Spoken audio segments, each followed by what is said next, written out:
Yo, welcome to Dre Day in the Life.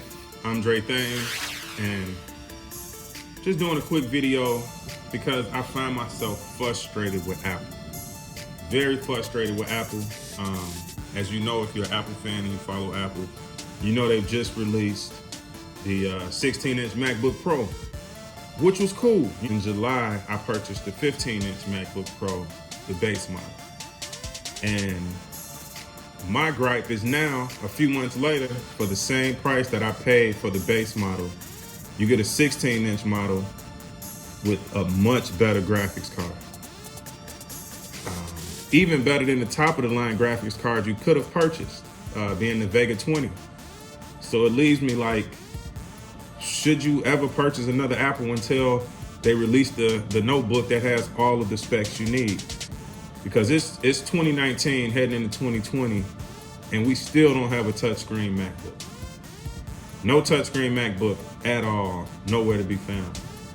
I have a Samsung laptop from 2012 that's touchscreen. From 2012. You know, Apple has the sidecar to work around where you can use the iPad, and you got to have the Apple Pencil though for it to work.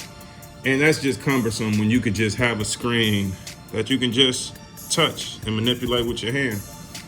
That just seems to be much easier. But the way Apple does updates, they're gonna string this thing along. I mean, you can tell by how long it took them to put a full-fledged graphics card in the MacBook. A lot of people stop using MacBooks because of the limitations. If you're a gamer, now you can use this 16-inch MacBook for gaming from the reviews I've seen.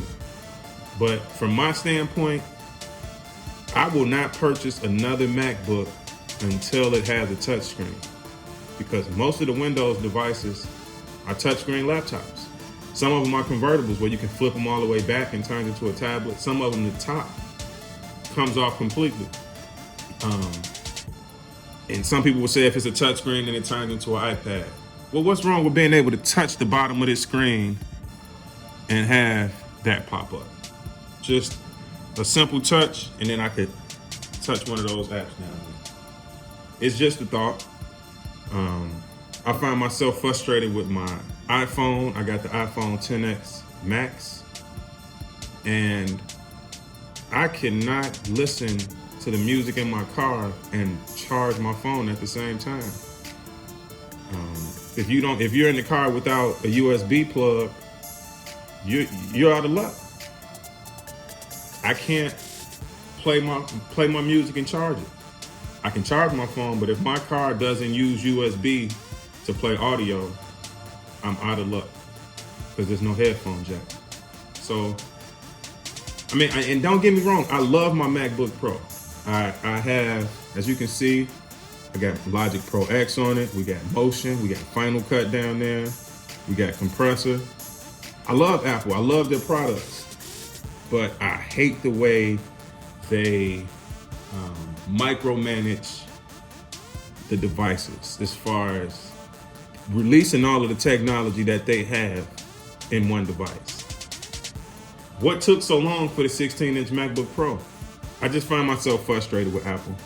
Like I say, so this is the 15-inch MacBook Pro, the baseline model, which performs well. Got the Radeon Pro 55X with 4 gigabytes, which does an efficient job. But now for this same price, a couple months later, I get more than double the performance of this device right here.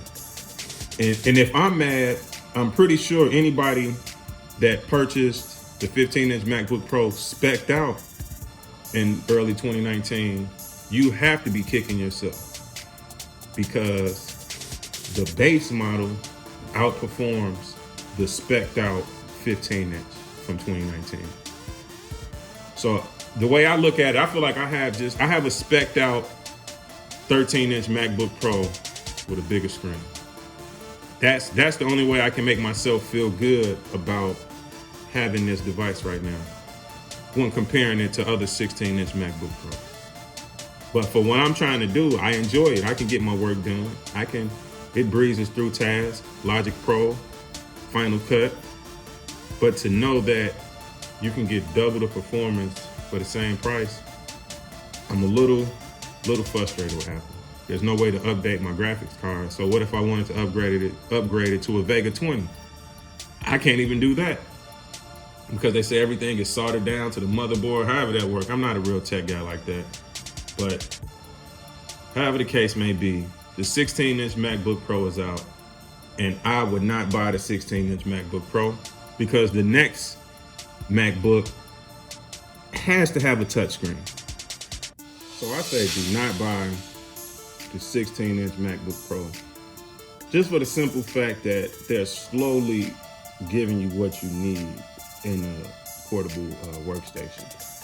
But now, touchscreen is a must. They just gonna have to figure out a way to keep people buying iPads and MacBooks at the same time, because right now they're two separate devices. The touchscreen kind of makes them similar, but they don't have to be the same. I mean, thinking about it, I just about could have just got a maxed out iPad Pro, because I started off using LumaFusion on the 6th generation iPad, which was working perfect for me. My first couple videos were all done on the 6th generation iPad using LumaFusion. So I could have just used a iPad Pro maxed out and did it that way, and probably would have came out a little cheaper. But overall, I still love this device. It gives me the versatility of using my DJ controllers with this, because I can't use the DJ controllers on the iPad Pro. I still like the experience of typing on the keyboard. So overall, I still love it, but I'm just a little disappointed that the updated model rolled out slightly after I purchased mine. Same price point, better internal, which you can expect, but I have no way of upgrading my internals that I know of. But overall, I love my MacBook Pro. I won't be buying another MacBook Pro until it's touchscreen, until I'll be able to update the internals myself. Till then, I'll just stick with this one, ride this one out. But my next laptop will probably be a Windows device, something more tailored to the future, something more forward looking. But other than that, that was just my fuss about the MacBook and Apple. Thanks for checking it out.